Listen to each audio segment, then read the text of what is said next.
What's up, guys? Mike here with Cards Use Sports Cards. So how do you actually make money selling sports cards in the year 2026? Is it even worth it to sell sports cards in the year 2026? If you're thinking about selling sports cards, should you start or steer clear away from this industry? Existing sellers, should you get out of the hobby, brace for a bubble, or simply stay the course? In this video, I want to share 7 things with you that will help you sell sports cards and build a sports card business in 2026, whether you're just starting out or you're an experienced pro. So let's jump in. Hey guys, before we do, don't forget I have all of my affiliate links in the description of every video with every product that I use, from this microphone to the mixer that I plug it into, to the Toploaders, envelopes, team bags, and the scanner that I use for my cards. And hit that subscribe button right now so you don't miss out on some valuable eBay sports card selling tips. Okay, number 1 here is the state of the sports card industry in 2026.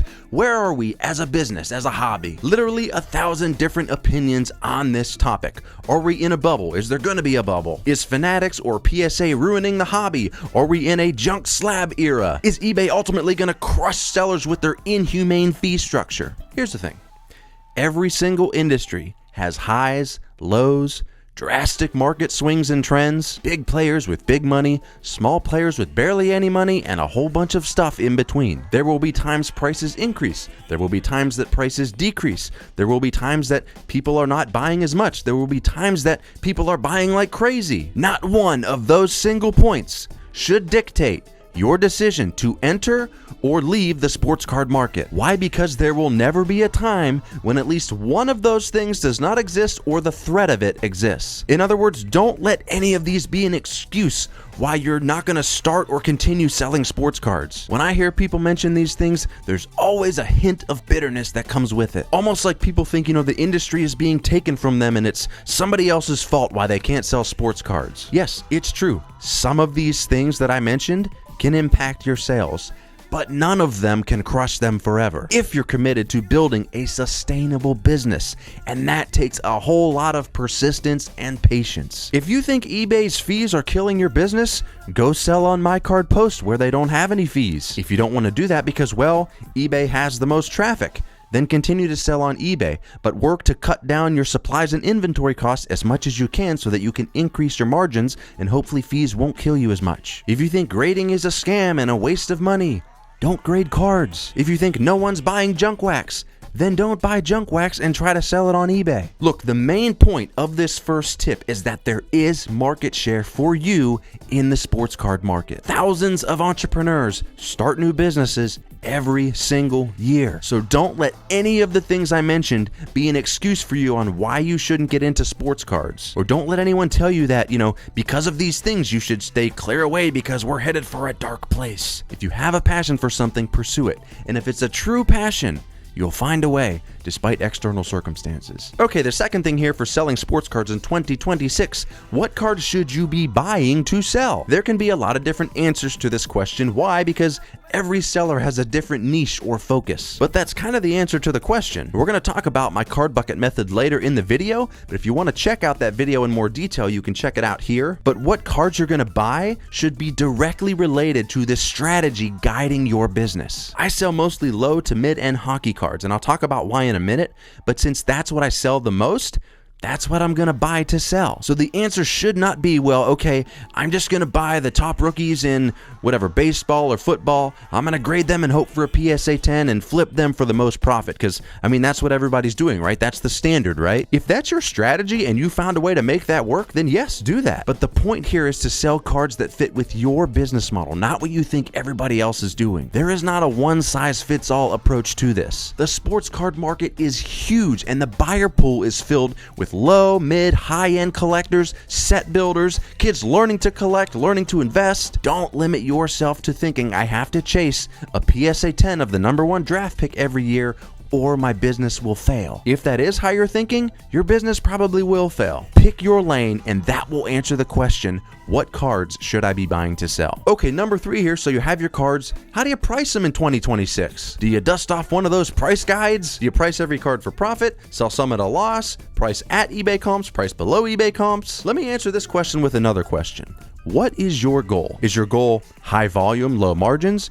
but you make your money because you do such high volume? Then don't penny pinch on the sale price. $2.99 versus $2.50 on a low-end card then should not make a difference for you. Sell it at $2.50 if you get an offer. Sell it at $2 if you get an offer if you have enough margin at that price. Is your goal less sales but bigger returns? Then track that card or player and sell when you think the market is at its peak. Is your goal to sell 100 cards as fast as you can so that you can use that money to level up to the next tier? Then sell it for $5 now, even if you can sell it for $12 in 6 months. As in the second point we discussed, the same applies here.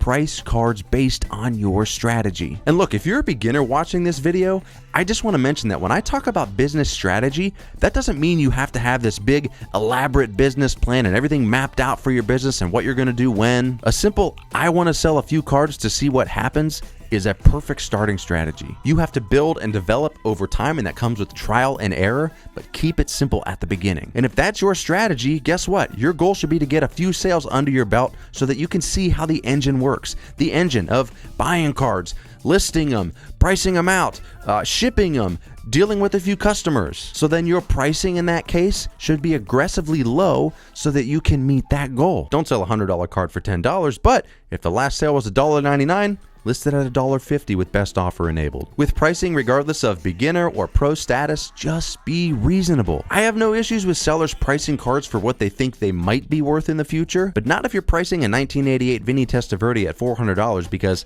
hey, who knows? I'm holding out for the right buyer. So have your strategy, but be reasonable. Okay, the fourth thing I want to share with you is that to make money in 2026 selling sports cards, you're going to have to be organized and you're going to have a system. Now, I shared 6 tips in this video to help you save a ton of time on eBay, so I'm not going to go through all those points again in that much detail. But beginner or pro, you have got to be organized. If you have cards sitting on the floor that you have not even gone through yet, you are not ready to buy new cards. If you make a sale on eBay and you don't know which pile to look in to find that card, you need a better system. As a beginner, you don't need a warehouse or to overtake your son's bedroom. You just need to be organized and have a system. Having systems will keep you organized, and if you're organized, you will be more efficient. And efficiency leads to profitability. Why? Because if you're not efficient, you will never be able to identify what is or isn't working, and you'll never be able to grow the business. All right, number 5 here, my card bucket system in more detail. In July of 2025, I started a new sports card selling method called the card bucket method. Very quickly, bucket A is your dollar bin, bucket B is your curated sales, low to mid-end cards, autos, parallels, jerseys, inserts, bucket C, investment tier, buy now, wait, sell at the peak. And in conjunction with this new method, I brought my niche, my main focus, back to mostly selling hockey. So what's the lesson? How does this apply to you, beginner or pro, if you want to sell sports cards in 2026? Just follow my method exactly and sell hockey cards? No. Follow your method and sell what you know and love.